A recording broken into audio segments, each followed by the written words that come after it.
Hey everybody, what's going on? Rob Cesternino back here to talk some more Survivor post-season here with our amazing runner-up from Survivor 45. It's Li Coon. Austin, how are you? Whoa, I'm doing amazing. Just dealing with the Chicago cold. Gonna get below zero. Blizzard's coming up, but I'm inside now doing this podcast, so all good for Okay. me. Well, Austin, happy to have you back here with us. You had such a good attitude about everything, and I just want to commend you again. You're such a good sport about everything. I've seen many different people, have they don't come away as the winner, and they don't always have. I don't think I've seen you ever not smile. Oh, well, yeah. I Yeah. mean, okay. So I do think a large part of that kind of came with like how I even got put into the game, right? Like being an alternate sort of like shifts your entire perspective about like playing the game itself. I like preparing for the game. Like I did everything that most people do. I worked out more, I ate better. But like the one thing that I had a harder time doing, I think, was like really picturing myself, letting myself envision myself be there on the island making these moves, because it was like, for me, it was like, okay, I'm an alternate. There's maybe a 10%, whatever percent chance I'm going to play. I don't want to like break my heart a second time by like, waiting out in Fiji and then getting sent home and not end up playing. So Yeah. that was one thing I had a hard time doing, is really putting myself in like the contestant's shoes when I was watching each episode, because I didn't let myself do that. Um, I've heard you say that I've gone back and I've watched some interviews that you've done, and I've heard you talk about that, of like that physically you were prepared, but mentally being an alternate, maybe you weren't necessarily in the 100% correct headspace for that. Can you just talk a little bit about what that means? Like, you feel like there moves you would have made yeah, differently?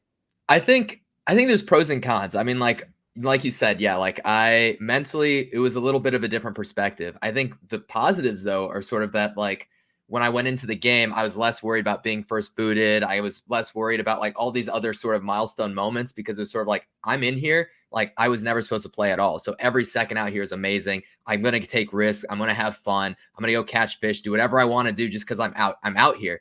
So I think that was kind of nice, because I wasn't super like worried, like getting in my head, being like, oh my gosh, what if this blows up? What if this happens? What if that happens? Or just like, let's just go out here and play. But because of that, a lot of like the emotional toll of the game was something I wasn't able to fully prepare for. So like, as everyone knows, like towards the end of the game, I made some questionable decisions to some people. And had I been fully prepared and been ready to make like certain moves differently, maybe things would have been different. I can't really say for sure. Yeah. But I think for the most part, I would have played a pretty similar game. I think I was just a little bit extra relaxed coming in as an alternate. Okay, as the alternate, did you have a feeling that you were going to get in there? Did you have like a vibe that it was going your way? No, I had zero vibes. I was actually studying for my midterms in Ponderosa, because I was supposed to go back to class, take my midterms like the next day. So like I was studying for this operations midterm when I got told that I was about to play, and everything changed. Thankfully I had like a little MP3 player, and I like saved a couple RHAP deep dives and stuff. So I was listening to that once I got Mhm. told I was gonna play. I was like, okay, now I really got to put myself in the mindset. So Nothing um, like the last second. exactly, Yeah. exactly. But until then, no, I didn't. I don't know. I guess it's just who I am. Like I just didn't let myself get excited about that possibility, because I didn't want to break my heart by not end up being able to play. Yeah. And okay, I got so many more questions about being an alternate, but we got to get into talking about the game. And so, all right, so you get word you're gonna go in, and then you're here with this Reba group. How'd you feel about that tribe when you first got there? Oh, amazing. We get dropped off at the island. First thing we do, we look at each other and we just kind of all start laughing. I mean, like, first of all, we're on Survivor. This is awesome. Like, this is a moment that you kind of like dream about when you're watching Survivor, all the tribes meeting each other for the first time. It's like, holy cow, this is actually happening. And then also it's like, yo, we're kind of stacked. Like, this is sweet. Like, we might not have to hit tribal too many times if we play hard, if we play right, we work as a team. So it was really good vibes. I mean, we came back with a flint, a machete, like we were feeling really good. So all good vibes. When we all saw each other on the beach, we knew it was going to be a fun time. And you go out and you are searching for that advantage Yeah. right from the jump, it seems like. Was that a part of your strategy of to go hard for the advantages?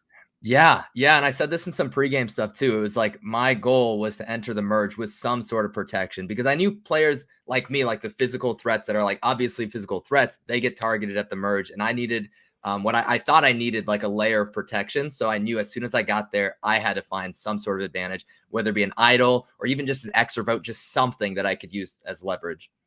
But you really didn't need that kind of protection. Yeah, That maybe you did such a good job, but you came in, and I think that you talked about in your pregame stuff of like being like a woo type character. That okay, long hair, surfer guy. yeah. That do you feel like that the other players didn't perceive you as that kind of big threat that we were worried you would be? Yeah, no, I played that up as much as I could. I went in, I lied. I'm not a lawyer, but even I lied about what I did. Like I'm an MBA student, which is like very not as threatening as, lawyers and everything. But I was like, oh, I do photography, I coach volleyball. I just tried downplaying everything. And it also helped that we had like actual geniuses on our tribe with Jay Maya, Drew, Julie. Like everyone was so smart. It was easy to like be a smart person, but not seem super smart just from who else was on our tribe. So that made things a little bit easier for me too. Now, it was ultimately going to be a Reba 4, but could you tell from before you all started to work together to find the advantage that that was going to be the 4? Yeah, so I think Reba 4 was like officially like came together on like maybe day 3 or so. So that was even before I told Julie and Dee about the Beware advantage. It was sort of like a day or two afterwards when I finally looped them in to look for stuff. But we kind of established ourselves pretty early on because I linked myself pretty early with Drew. Julie linked herself pretty early with Dee. And then I remember having a late night conversation with Dee and Julie on the beach. And they're like, hey, like, do you want to be our third? And I was like, yeah, but like, I might be able to bring in a fourth too for the numbers. And like, oh, like, what do you think? It's like, let's bring in Drew. Like, you guys should go talk to him, tell him do we want to work with them, and then maybe we can create this 4 together. And then you see in the show, Julie going up to Drew, be like, hey, like, I think we should work together. Who else are you thinking? He's like, oh, I like Austin. Oh, I also like Austin. I like D. And then that's kind of how it all came together like that. So it came really fast. And you and Drew, you had this bond of being a Steven and JT type. Were you Yeah. always both on the same page? I don't think we ever saw a moment in the show when you two were disagreeing about anything. Yeah, we were on the same page since day one. And I think we both were able to clock that the other person was looking for a true ride or die. And that's what made it like known, like, okay, we're working together. And we never lied to each other a single time. Actually, okay, there was like a couple days where I was lying to him about the Beware advantage because I found it. I decoded the flag without him. And my plan, as is like every single player who goes into the game, is like, I'm never telling anyone about an idol. I'm not telling anything about anyone about anything. I'm keeping it all to myself.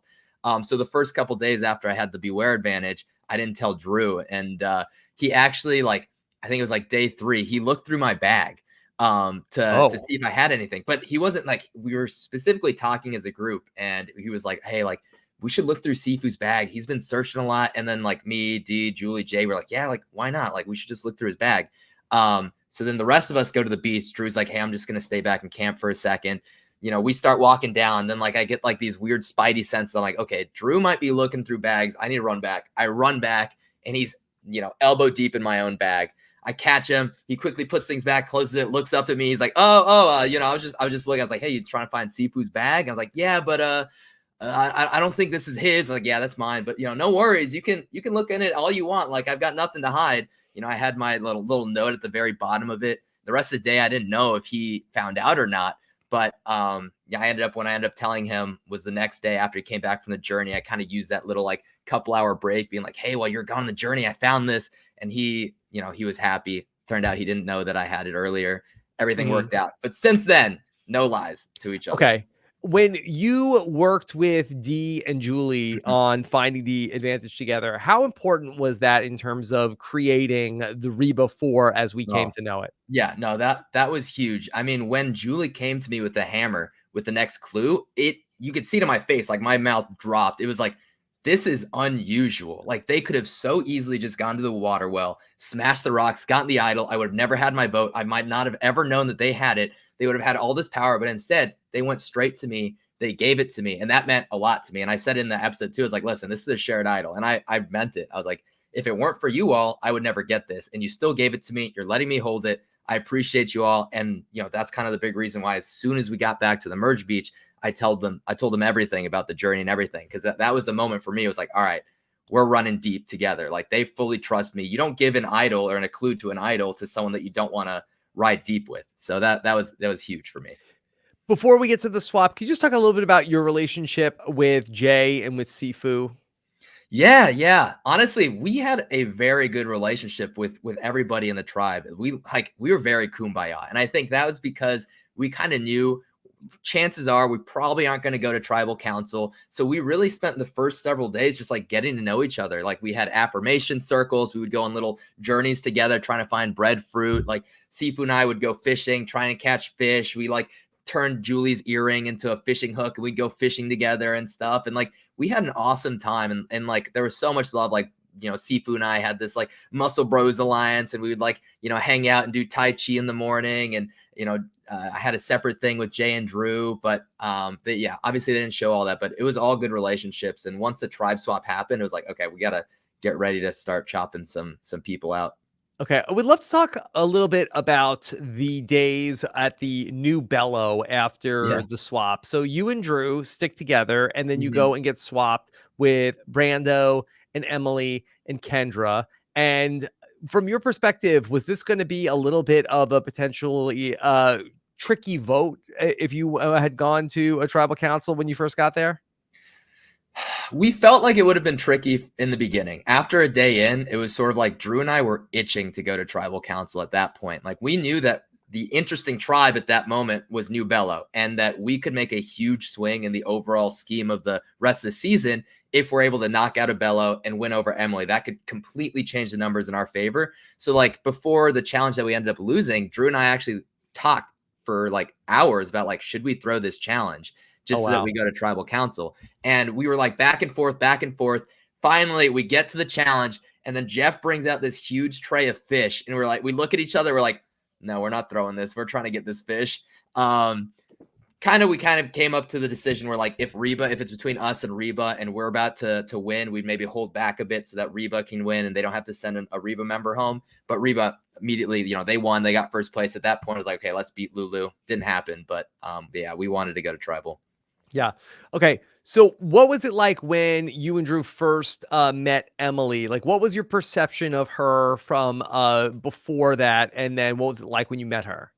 Yeah, I remember after the barge, when Emily called out Bruce, we all came back to Reba, and one of the first things we said, we were like, "This Emily person, what is she doing?" So like, we're just gonna vote her out when we hit the merge, right? And then we were like, "Yeah, right. She's not making it that far." So we run into her at the tribe swap, and Drew and I, we immediately know is like we need Emily, like we need to knock out a Bella. We kind of had a plan before going to the tribe swap where if any of us had an opportunity to win over a Lulu person, we had to make that happen. So as soon as we got swapped, we were like, Emily, she's the safest person on this island. We need to bring her. It's either one of us goes home or one of Bella goes home. Emily absolutely is not going home. Did Brando ever have a chance with you all? Yeah, no, actually, it's kind of fun. Interesting that like we were going back and forth with Brando and Kendra. We weren't really sure who to vote off, and for a while, our decision was Kendra. Like for the first couple days, it switched to Brando on the day we lost the challenge, and it was for a couple reasons. Kendra made a great comment to us that really sort of shifted things when she came up to us and was like, "Hey, like at the tribe swap, Bruce mouthed to me to protect Brando." And she told us that, and we're like, oh, whoa. So Brando's probably closer to Bruce than we thought. And then when I went on the journey, I was trying to prod this a little bit further with Kelly. I was like, hey, Kelly, like, I'm going to tribal. I think either Kendra or Brando's going home. Which one would you prefer? And she didn't really want to answer at all until I was sort of like, well, one of them was saying that like, you're kind of like in a really good position at Bello, that you're really powerful and dangerous. And she kind of assumed that I was talking about Kendra, I think. And I confirmed that. And then, it was kind of clear that she would rather Kendra go than Brando. So at that point, it was like, okay, Kelly wants Brando. Bruce wants Brando. Obviously, we need to get rid of Brando now because it'll hurt Bella the most.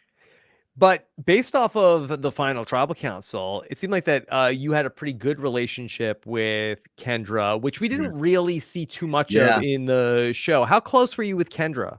Oh yeah, no, I love Kendra, and we definitely had a good friendship out there at New Bella. We even came up with this new alliance, like it was called the Deep Dish Alien Alliance, with the remaining of us at Bello. Brando was a part of it too when he was still at New Bello, but like she was definitely a potential viable path to work with. I couldn't fully trust her just because I knew we burned her, and when you burn someone in Survivor, like they might burn you back. So it's like she was kind of like someone who I was willing to work with. I really enjoyed, hanging out with. She gave us the much needed energy we needed because New Bella was like the most painful times, like physically. We were starving. Day 10 out there was the most miserable day. Like we didn't even leave shelter the entire day. We were just laying down talking about food. I think you saw like a little montage of me, us being like, oh, I wish I want to have sushi. I want to have this pizza, whatever. Kendra was like a savior during those moments. Like even during these moments of just pain and misery, she was always fun and happy. So we all loved being around her. But yeah, she was a big competitor too, and she was awesome to play with. All right, let's talk a little bit about the journey, because that's around this time that you go on the journey with Jay and with Kelly, Yeah. and you have the opportunity. So, could you talk a little bit about, how long you all talked about what you would decide to do? Yeah, so it was kind of interesting actually because we start walking up this mountain, right? And we're talking during the mountain, but the entire time it's Jay and Kelly talking to each other. I kind of felt like Carolyn at that, reward with Yeah, Brandon. And yeah, yeah, so and like Danny. I Yeah, was there. They were just talking with each other to be like, oh, like Jay's like, oh, like what do you do? Like where do you live? Like, blah, blah, blah, blah. And they're just going off. And I'm like, finally we get to the almost to the top, and I look at them, I'm like, listen, I'm about to go to tribal council. Like, can we talk a little bit about strategy here? Like, I want to get to know you all, but like this is a dire moment for me. Like, can we talk about who should go? Blah, blah, blah. So then we start talking about that. We get to the top, and we're faced with this decision of sandwiches or the amulet. And we talked back and forth for a while. We misread the actual like terms of the amulets at first. We thought that all of us got an extra vote at first. And we're like, oh my gosh, this may be a super powerful advantage. Like maybe we should do that. And then we realized, no, no, no, it's actually just one shared between the three of us. And immediately I was like, okay, I don't want this. Like at this point, it is worthless to have a three-way shared advantage. Like we have to knock one of us out. And at that point, then you're going to want to knock out the second one and just turn into an idol. Like, I don't yeah. like this. I already have an idol. I'm already in a strong alliance. I feel like I've got the numbers. I don't need a second idol. But Jay very quickly wanted that second or wanted the amulet. And I knew Kelly was kind of leaning towards that. And once that was sort of like a lost cause, I was like, okay, fine, let's work together. But the main thing also is I wanted them to think I wasn't playing strategically. I wanted the sandwiches. I didn't care for the power. And I think because of that, they weren't really expecting when I ended up coming after them. But you did want the sandwich, right?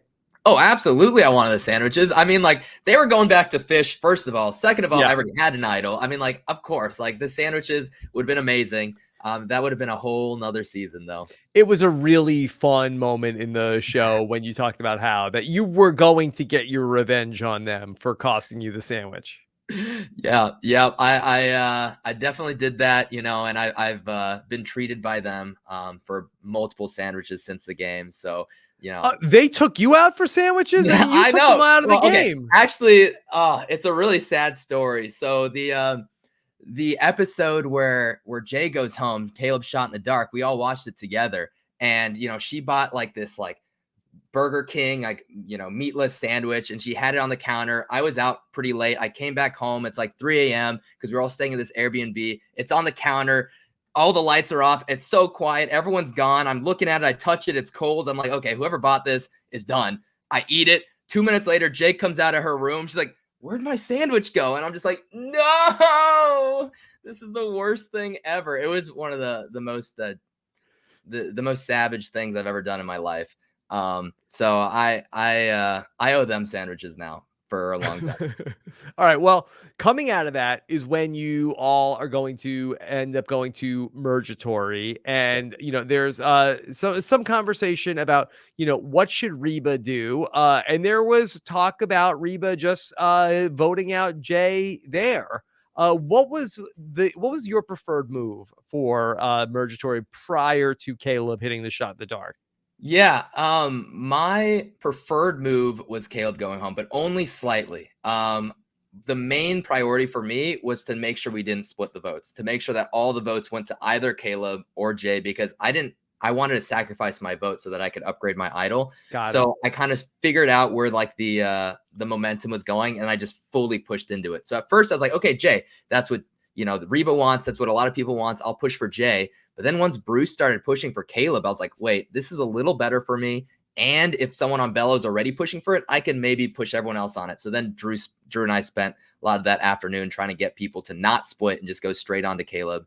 But yeah, for me, it didn't really matter too much as long as one of them went and I was able to hide my vote. Yeah. Okay. So Caleb hits the shot in the dark. And what was your reaction to that? My reaction was, holy cow, now I'm going to upgrade my amulet and my idol. So this is not the worst thing. But it was also just like, as a fan of like when something like that happens, like a party is like, oh, wow, this is a wrinkle in the game. I wasn't planning. That sucks. But then everyone was hit by like being a fan of the show. You could just see everyone, like even people who are like severely disadvantaged from this, is like they're cheering. They're like, oh my gosh, that happened like on our season. That's so cool. So like, yeah, we were excited. But then luckily we had a good plan B to roll with after. So at this point, is Reba really locked in, or are you considering the options of working with Kendra and Emily? Oh, the Reba 4 was locked in from day 3. So for sure we were locked in at that point. That said, Emily was another. At this point, I had like a final 3 with Drew and Emily that we made at New Bello, and that was something that I was seriously considering. Like, I didn't want Emily, Drewly, or Dee to go home anytime soon. They were all in the end game in my mind. So I was going to try rolling with as many of them as possible. And Kendra, I wanted her to go, as far as it made sense. But when other people in my alliance don't want her there, then we didn't have this strong enough alliance for me to really push back too much on that. So everybody's got a buff. You're officially merged. And so we have now the split vote. Now, in the episode, we got to hear a lot about you and what you would do at the split vote. But I don't know if we ever got from you directly what that would be. But Jake seemed to feel like, hey, Austin, he's playing scared. And he would flip his vote. Oh yeah. If we just tied it up, you would have flipped at the tribal council. Now, we came on to learn that Jake didn't always have the right reads in the game. So was Jake right about this? That possibility was so far from what I thought was a possibility that it never even crossed my mind. I mean, we felt very comfortable that Katurah was on our side, and pretty much the entire day we were like, okay, we're getting 4 votes. We know that Jake and Caleb are going to vote for Julie. We felt very good that Katurah is on our side. If for some reason Katurah switched, where did that come from? Katurah was a bellow, and you had just merged. Where was this confidence in Katurah coming from? Yeah, so we had some really good conversations that day. So we kind of talked about one, like how Katurah was left out of, knowing that Bruce had an idol. She felt that, Caleb was in a really good position of power and was dangerous to her game. We also talked a lot about like, hey, like if we do this together, like we'll work with you to get rid of Bruce. Like you've got the numbers on our side. Like Bella's kind of imploding. Like work with us. And with everyone we talked to bring on to like Team Reba, like Emily, Katurah, we made sure that they knew like, hey, we have a lot of cracks. Like, there's kind of different groups going on, but nothing's set. So you can definitely like find your way in and like make it to the top once you like, if you work with us kind of thing. And I think we were able to really sell that story. So yeah, we were pretty comfortable. We had a long conversation with Katurah. Like we were talking for a couple hours out there, so much so that we were like, okay, there's no way she's talking to us this much and is going to flip on us right now. Okay. And so ultimately this is where Caleb goes home. It did seem as though you would have preferred for Caleb to stay. Yeah. At this point, it was sort of like, okay, I have very few shields left in this game physically. Caleb is definitely one of them where if I ever felt like I was in trouble, I could just be like, but look at Caleb. Like, come on, look at Caleb. Yeah. He's like just as physical and even more charismatic. Like, let's get rid of him. But at that point, actually, I was kind of pushing a little bit to get rid of Jake. But it didn't really matter too much for me.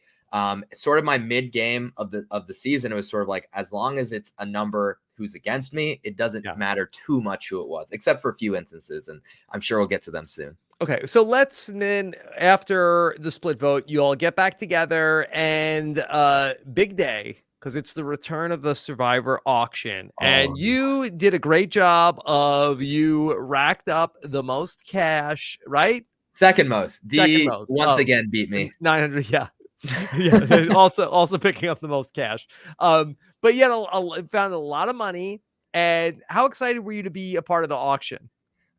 It was once again like something that was so far out of all of our minds as a possibility that like when they came out with these little trays with our names on it, we thought it was just like an extremely early like loved one's letter. We're like, whoa, loved one's letter at like final like 11 or whatever. Like that's crazy. But then when they told us in auction, like we were screaming, we were going ballistic. It was the greatest day. I mean, it was so much fun. And the fact I love the fact that it was like people had different amounts of money, not just because I ended up getting one of the most amounts, but I thought it was a really fun twist to avoid just like, 500 deadlocks. So I thought that was kind of fun. Okay, I've been dying to ask you about the eyeball. Can you Yeah. just tell us a little bit of just what was that? Was it as gross as we saw on TV? You know, I think the visuals were grosser than the flavor. I don't know if it's because I was starving, but like the actual like it was not bad. It did not taste that bad. The Okay. cucumber I had a few days before was like 10 the eyeball, but if I saw myself eat the eyeball, I would not have eaten it, again. Mhm. And that's actually crazy. But they didn't show. After I ate it, I brought it back. Drew took a nibble of the eyeball that I already bit. It was oozing and goopy. He like bit into it, sucked a little bit up. Like Drew, it's crazy. He would never do that. Like 5 days That prior was to that. Basile. That wasn't That Drew. was Basile. I was cheering Yeah. him on. But there actually is something I Yes. do want to talk about with the auction strategically. So for that auction, you remember whoever had the most amount of money at the end, they lose their vote, right? Yep. And I bid 100 for that eyeball. Before I bid 100 for that eyeball, Bruce bid $80, all of his money. And in my mind, it was like, I need anyone who's outside of my alliance to have as much money as possible, and the chance that they might be the ones that loses their vote. So I bid 100, I went up, and then I was like, okay, shoot. I very clearly made like a strategic play to outbid him. Now I need to turn this biting an eyeball into as big of a show as I can to make people think that I truly just wanted to eat the eyeball and I didn't want to outbid Bruce or anything. So that's kind of why I did that. Was the eyeball a covered item? It was, but it became Okay. uncovered after Couture bid on it. And then when we rebid on it, when I bid the 100, it was uncovered. Okay. All Um, right. but yeah, so I bid 100, bid into that. If I didn't outbid Bruce, then Emily would have lost her vote, and that would have been a completely different tribal. Right. Kelly would Change the not have been game. able to. Right. Yeah, Okay, so this is going to be the big blind side of Kelly. And so, now look, Jay's out of the game, and you're sitting there with this amulet where that it's a vote steal right now. But when are you and Kelly going to agree on whose vote to steal? And exactly. so you have this opportunity here. How much did the amulet weigh in on what happened to Kelly? Oh, 100%. I mean, as soon as I came back from the journey, you saw it. I went to Drew. I was like, listen, we're sharing this. And he goes to me, he's like, so we got to vote him out. I'm like, yeah, as soon as we can. So, Jay went out the first time we had the opportunity, even though it was because of the shot in the dark. Kelly, first opportunity we got, we voted her out too. It was a lot of things at play that made it possible because Kelly is a really tough person to get. We thought we had to weaken her a bunch by getting rid of, Jake first and like Caleb and everyone around her. But when Bruce lost his vote, when this girls' alliance came to fruition, and when all the eyes got turned to Jake, we were like, this is the perfect combination of smoke screens to make sure this happened. And it was really tough. Even with all these things going our way, it was like Dee really did not want Kelly to go because they like immediately formed this really close bond. And it was kind of threatening to me. I was like, oh my gosh, Kelly is going to take away one of my number ones out there. I can't let that happen. Like we have to make this vote go like right now. So we spent like a lot of the afternoon trying to persuade Dee to write down Kelly's name, and luckily we were able to do that. Yeah.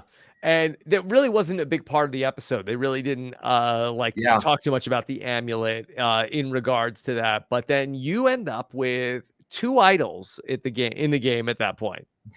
For a yeah. fleeting moment, For a two idols. fleeting moment, for all of half an episode, I had two idols. I just wanted to have the title of someone who had two idols. After I had that, I was like, okay, take it. I don't want it anymore.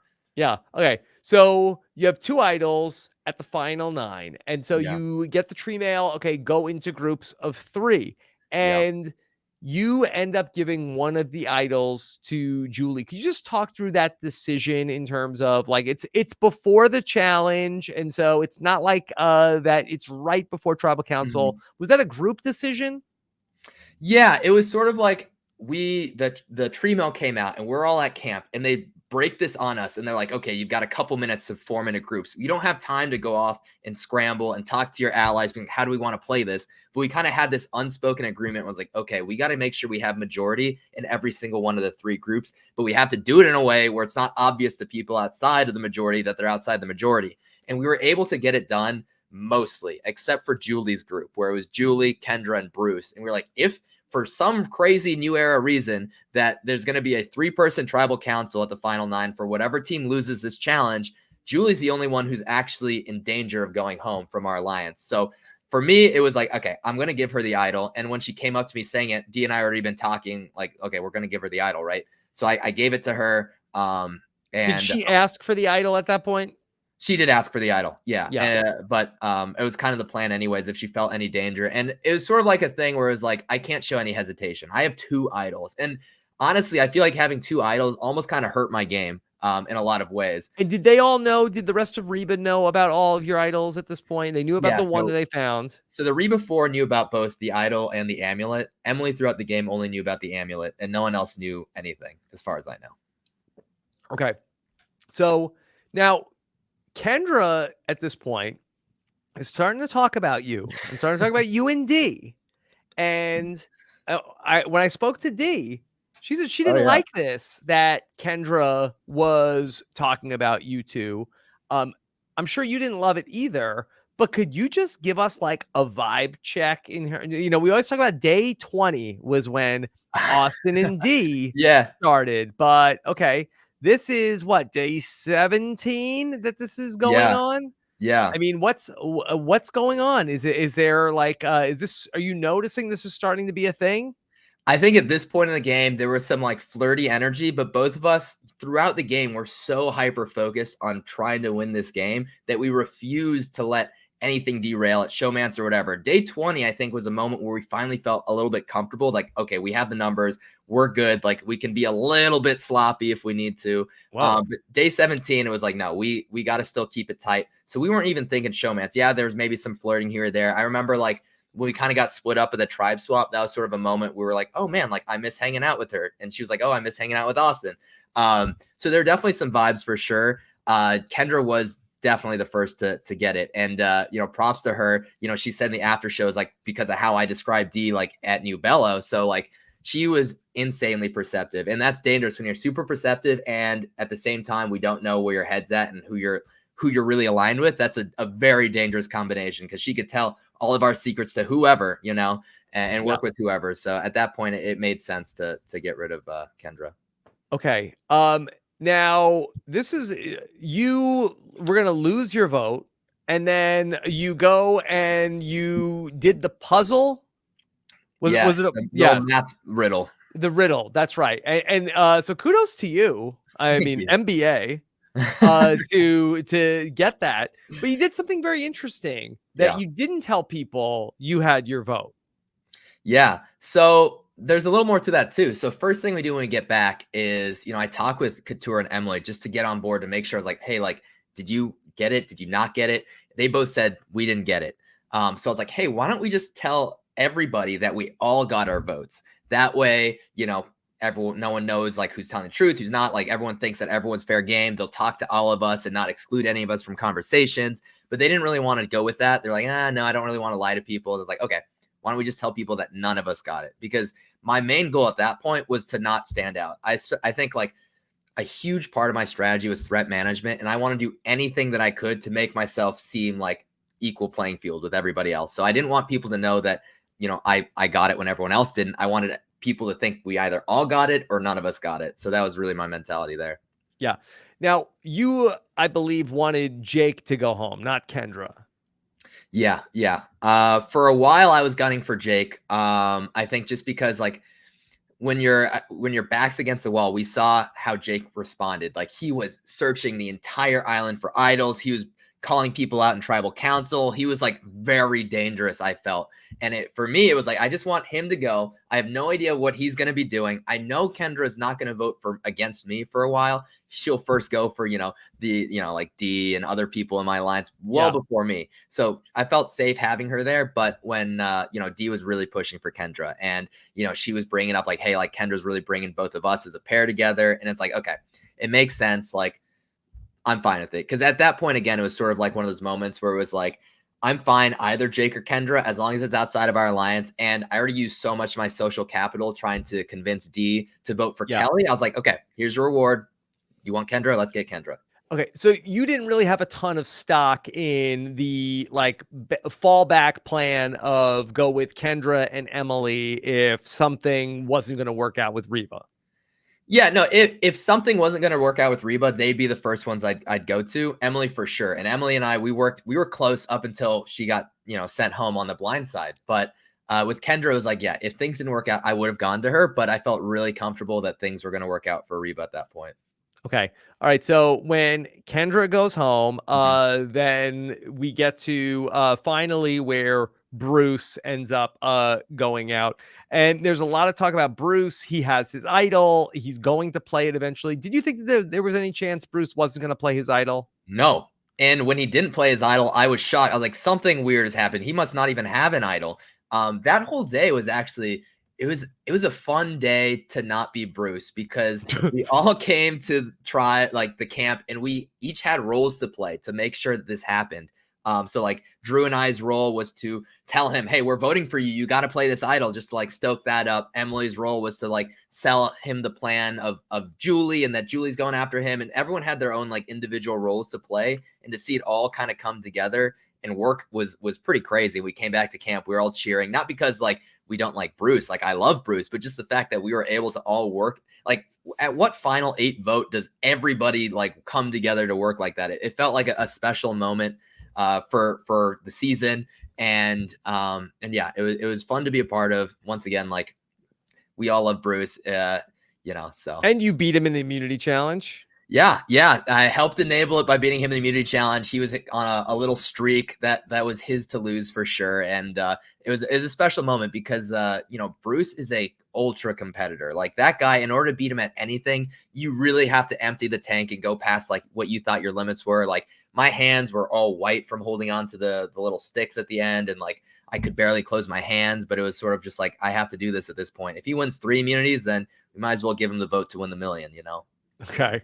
All right. Well, now let's start to get down to it because, okay, we get to the final 7, and this is when Emily is going to get voted out. And so we have like, this is a huge episode. We see where, and the producers put in the flashback to you and D and talk about Rob and Amber. And, I went back and I love to watch the preseason interviews like after it's over. And Mike Bloom asked you, what's your favorite Survivor moments?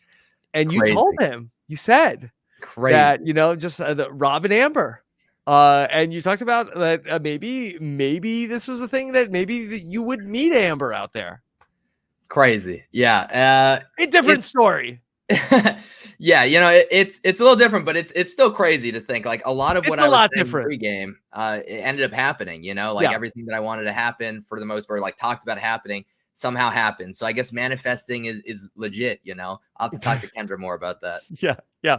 Okay. So we start to get this, that there is a lot of threat on Julie where, people are looking at her. And, we didn't always get that in the show. We heard people talking about it, but just how big of a threat to win did you feel that Julie was? Julie was a huge threat. She had friends with everyone in the jury. And I think what made her such a dangerous player is less like what's typically shown on the screen. Like she was not the person to go and be like, this is who we're voting out. This is who we're voting out. Then we're voting out this person. It was more like, okay, we need to vote this person out. What are the steps we need to do to make it? Julie, are you going to be able to bring in Bruce and Jake and make them on our side? And she would go and do it perfectly. Like every time she went out to do something, she did it like 10 out of 10. And she formed really good relationships with the entire jury. She was a huge threat. I think had she been in the end, no matter who against, I'm not going to go as far as say she would for sure win against D, against me, against Drew, but she has a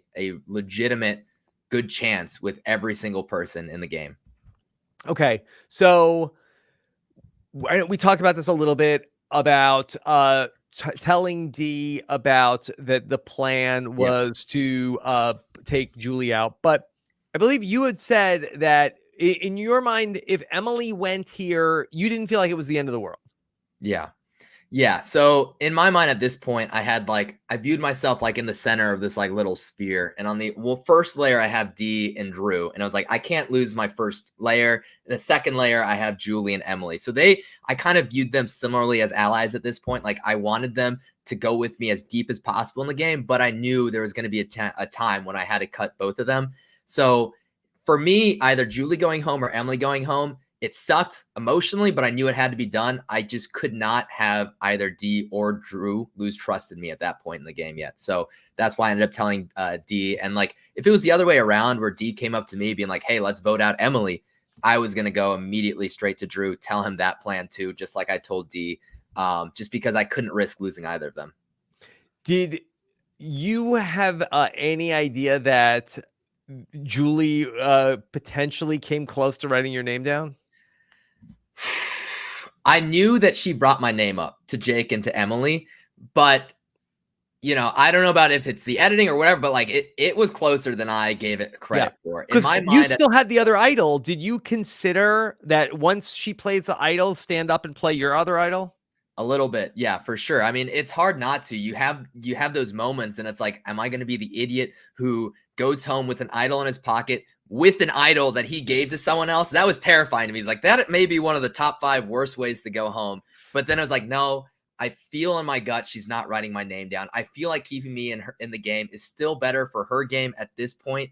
That she's not going to write my name down, and I was just going for that because I thought she had a really rocky relationship with Jake. So I thought she might write Jake's down. I knew that her and Emily started going after each other because she knew Emily was going after her.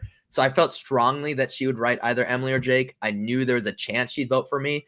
I guess the chance was bigger than I gave it credit for, but nevertheless, I'm glad I didn't play it then. Could you talk through the D part of this where did you feel like that D ended up getting on board with voting out Julie because then she also wrote Julie's name down? Did you think that that was out of character?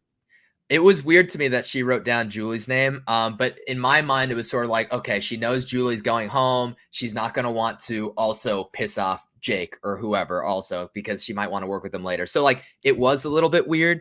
And in hindsight, we should have split our vote. But that was actually a really good play by D. Like, not splitting the vote because then because she told us she's going to split the vote, none of us split the vote because like, okay, D's going to not write down Julie, obviously. So we don't have to really worry about splitting the votes. So that was sort of just a misstep by us, but good play by her. Okay. So after that vote happens, then you come back and D maintains that she is upset. She thinks Julie is going to come after her. And were you buying all of that?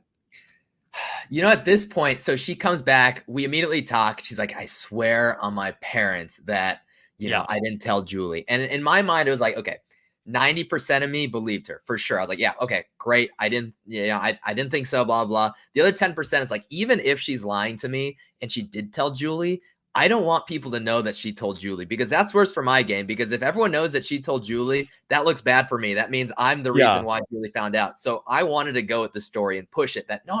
Dee didn't tell anyone. It's not Dee's fault. It's not my fault. She just found out from other vibes. So I was pushing for that as well. But I did buy it.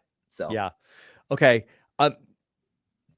Drew ends up being the person who's going to go home here. Did you feel like that there was a chance at all that this was going to go against Drew at the final 6? Not until the very, very end. And at that point, it's kind of too late to change things up. If he at Tribal, as I was going to play it, looked to me as like, Austin, please, I need this. I would have played it on him. But we didn't talk for it really at all, being like, hey, like, we think you're in danger. I'm going to play this for you. Because we kind of had this discussion being like, okay, I'm just going to play this for myself unless like we feel strongly that it's going to be you. Then obviously I'll give it to you. But they hid it from us. And I think one thing, this was sort of a period after Bruce went home. I felt really comfortable in the game. I had final 3s with pretty much everybody left in the game. I was like, I'm going to make it to the end. And I kind of let my my foot off the gas pedal. And at that particular vote, our main priority was to keep Dee and Julie separated because we thought, okay, Julie, we all voted for her. She then played an idol, made a huge flashy play. She's an even bigger threat now. Why would anyone not vote for her? So our plan was, okay, we're just going to try siloing people off, babysitting people so they can't really have discussions. And we thought we did that excellently. We were in camp. No one was talking. We were hiding people, like keeping people away from other people. We felt great. Turns out they were hiding stuff from us, and we were hurting ourselves by making it so that no one was talking. Yeah, you guys were a little bit like in a prevent defense.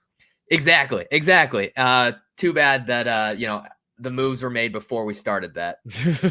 Yeah. Could you talk a little bit about Drew? Because I know he's a big part of your story. And I don't know if people from the television perspective necessarily got Drew as a person. Oh my gosh. Drew is one of my favorite people in the entire world. He was like my source of laughter out there, like fun. Like we did everything together. And, we would hide everything that we did together, but we'd catch crabs together. We'd go on journeys together. We'd tell each other everything, share everything. He was so funny out there. Like, he would talk in his sleep. He would just get super embarrassed when we What do you tell him mean he how would funny he talk is. in his sleep? He would talk in his sleep every other night. There was this one time right when the merge hit, right? And we had 13 people at camp. And it's just like early in the night, he starts sleep talking and he starts talking strategy. He starts going like, hey, Jeff, so I think we have the numbers today. And I go and I shake him. I'm like, Drew, you're talking strategy in your sleep. So it's like from that moment on, it was like I kind of had to sleep with like one ear open in case he starts going off about things. But like it What a happened threat. every other The night. guy talks strategy in his sleep. Yeah. Yeah. It was so funny. One time he starts talking in his sleep and Jake's like, go back to sleep. And he's like, no, I'm awake. Like, ask me a math problem. I'll prove it to you. I'll answer it right here. And he was sleeping. Like he was literally offering to do a math problem in his sleep to prove that he was awake. It's crazy. Wow. Yeah. That's incredible. It's funny. Like I think all of Reba, they were all terrible sleepers. Like Julie never slept. Sifu was the craziest sleeper. First, he would spread out and he would cover like a third of the entire bamboo shelter. We let him do that because he'd wake up every couple hours, stoke the fire, make sure that's still going. But it was like night 4, and a coconut fell from the tree like 15 feet away from our camp and made this huge loud crash. We all wake up. Sifu gets up and just starts swinging the air, punching everything. And we're just like, whoa, Sifu, like, what the heck? Like, what are you doing? And he's like, oh, sorry. Like, for the past 3 years, I've trained myself to respond when I get woken up. I attack whatever's waking me up. And we're just like, dude, like you told us on day 4, we could have gotten knocked out by you. But yeah, no, it was a fun group. Yeah. It kept us on our toes the entire time. Okay. Is there anything else about the final 6? And I mean, you made the decisions of who to take with you. Any second guess on the people you took on the reward? No, I felt like who I took on the reward made the most sense. I mean, you saw when Julie, Jake, and Drew came back, they're just like, crap, what do I do? Like, what do we do now? I have nothing to do.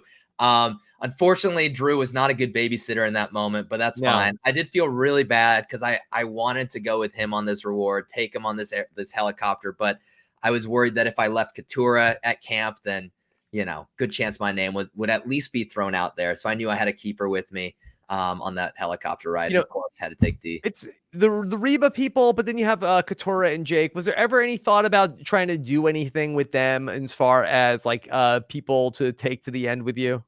Yeah. Once the Drew blindside happened, I think that kind of really opened up things for me. And it sort of became like a moment where like, okay, if I end up in the final 3 with Jake and Katura, I'm not going to be upset, even though my whole plan the entire time was Drew and D. But at the same time, I was not going to write down D's name ever. And the only way in my mind for me to get rid of D was I vote out Julie at final 5. And then at final 4, anyone besides D wins the challenge, D goes into fire. If Katura wins, she'll put me in fire against D. If I win, I would like to think like that. I knew if I won immunity, I would have to make a tough decision of, do I put myself into fire against D? It's easy now to look back and be like, yeah, that is obviously what I had to do. But honestly, I don't know if I would have been able to back then. I think I was torn between putting myself in fire against Katura and, I knew the better move was putting myself to fire against D. But at that point, I think it would have been really hard for me to do, and I never had to make that decision. So. Okay. So the final five is like one of the craziest votes that we've had on Survivor in years.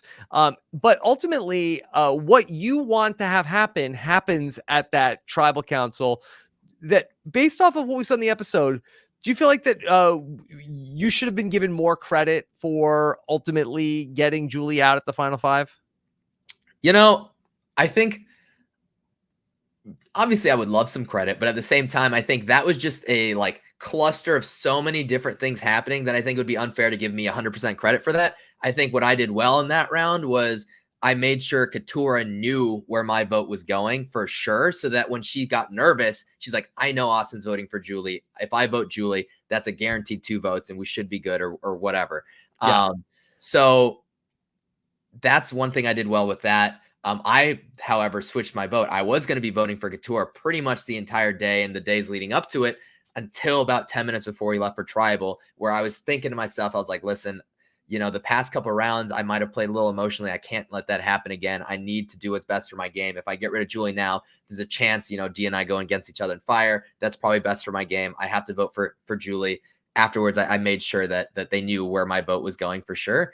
That said, I think, like D cried at that tribal council. And like, I think Katurah noticed her crying and was like, oh no, like she's going to vote for me. And then that also triggered a change in votes. So there's just like so many things that happened. It's hard to pinpoint exactly what did it, Did you know that Jake would play the idol for Katurah? No. And that's another blunder on my end. I mean, you get to the end, he pulls out this idol at the steak meal. And I'm like, oh, wow, that's awesome. Cool. I'm not going to vote for you. But like one thing you don't really realize is that when you're at the end of the game and you're up against someone who doesn't feel like they made a big enough impact in the game to win it, they're going to make some crazy plays. Yeah. And that's something I didn't really appreciate because, if I were in that position, given everything I had already done moving into that game so far, it's a final 5, I probably would have just played it to myself, guaranteed a final 4, final 3. But Jake, I should have put that in my calculus that this guy wants to make a crazy move. So he might vote for Katurah or play it on Katurah. I that went over my head. Okay. So and then at the final 4, D ultimately is going to win that immunity challenge, and then she holds all the cards about what's going on. You seem like you desperately want to make the fire there.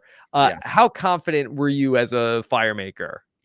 I like 99%. I Could felt you really beat Gabler? I don't know about that. I actually became good at fires really late because I would watch Bruce. I learned from Bruce because he was an excellent fire maker. He would make all the fires at Bella. He'd make all of it at Dakuwaka, and I would study him and how he made it. And that's how I became really good at it. You beat I Heidi. Jake later. I mean, probably not. Probably not. I would love to try. Like, if give me the opportunity, there's a chance. I can make it pretty much in like 1 or 2 strikes at this point. But she got a Survivor record, so I can't just go out here saying I'm going to beat a Survivor record. Yeah. All right. So in this matchup that you have in the final 3 with you and D and Jake, how are you feeling going into this? I knew for me it was an uphill battle. I knew the jury was heavily favoring D going into it. I could just tell just from the vibes whenever we walked in, whenever we answered questions, when I'd go in with an immunity necklace versus when she went in with an immunity necklace. I knew that the momentum was going towards D, but I also felt like 95% of my moves were very under the radar. And if I could go in front of the jury against anybody and tell them exactly my story, the moves that I made and my mentality the entire way, that I could compete against anybody. And if it weren't for the fact, obviously D had that mic drop moment being like, oh, actually I was the one who told Julie. If that didn't happen, who knows what the end of final votes were. But in my head, I didn't really know that was going to be dropped then. So I was like, I got a good chance as long as I'm in front of the jury and can share my story. I think I could win this. But I knew I would have to earn all the votes. So you mentioned that mic drop moment where she mentions that she was that she was the one that told Julie, and you didn't know about that until just then. Did you get to get any further explanation about that, or I'm sure you must have had a lot of questions about that after. Well, pretty much after she said that, you don't want to be like, oh my God, what the, like, in front of the jury and stuff. So I was Right. just like, oh, okay, yeah, that's fine. Like, at the end of the day, like, the whole reason why I voted for Julie was so that I could flush the idol. It didn't really matter to me who went home between Julie and Emily. And I kind of spun it that way, as my But even response. like not in front of the jury, I feel like I would have been Uh, like, oh, like Well, it's kind of funny a because at you the would have told final me that. three, yeah, at the final three breakfast after, Dee and I were just laying down super full and we're kind of like bantering, being like, oh, I'm going to beat you. Oh, you're not ready for tonight, blah, blah, blah, blah, blah. And she's like, hey, I've got this secret. I can't tell you what it is now, but I'm going to rip it out at Final Tribal. And as soon as she said that, I was like, that was what it was. Yeah, you thought she was bluffing. I knew she had something. I had no idea what it was. Yeah. Yeah. But other than that, and I guess that it sounds like that was kind of earlier on in the tribal council. Yeah, I would say, I mean, Tribal Council went for like 3 hours. I would say Yeah. that's Was probably about after that, was boring. there any like point where you felt like that maybe the tide had come back in your favor? Yeah, shortly after that, Bruce, he wasn't shown saying anything at Final Tribal, but he kind of made this statement being like, hey, so far at this Final Tribal Council, Dee's kind of taken over the show. She's doing all the talking. Jake, Austin, why do you think you played a better game? And at that point, that was exactly the question that I was waiting to be asked. And I was able to just like lay it out from all the way back in original Reba, talking about, bringing Brando, doing the Kelly blindside, upgrading these amulets and the idols and all this stuff. And I think I could see like the jury like starting to talk to each other. And I heard after the game, it was like Kendra was like, yeah, like, Kendra was going to go in voting for D. And like she would always look back at Kelly, be like, yo, I think I'm going to change my vote. And Kelly be like, oh my gosh, like me too. And then they, the next person would talk and they like, wait, I think I'm changing it back. And like they would go back and forth with that. So you could definitely feel like there was a lot of murmur happening on the jury bench.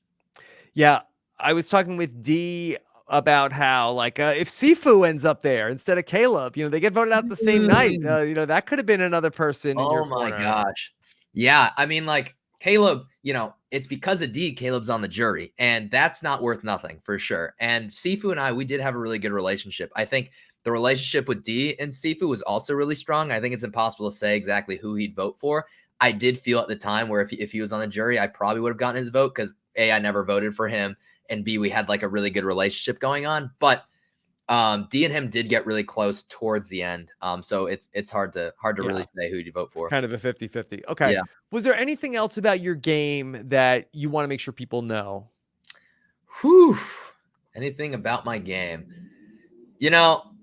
I think a lot of people give me crap for telling D about the Julie vote.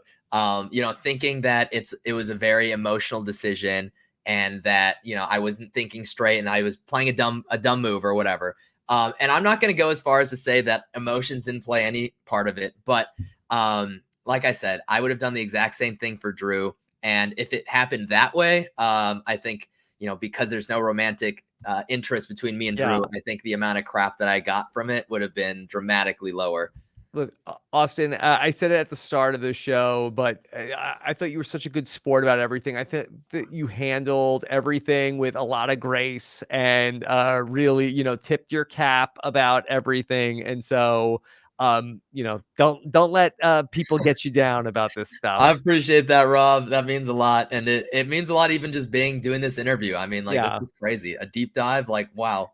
Okay. Would you play again, Austin? Of course. I think everybody would essentially, like, if you're crazy enough to go play a first time and you go out there and you do it and you're like, okay, I know what it's about. Like, of course you're going to play again.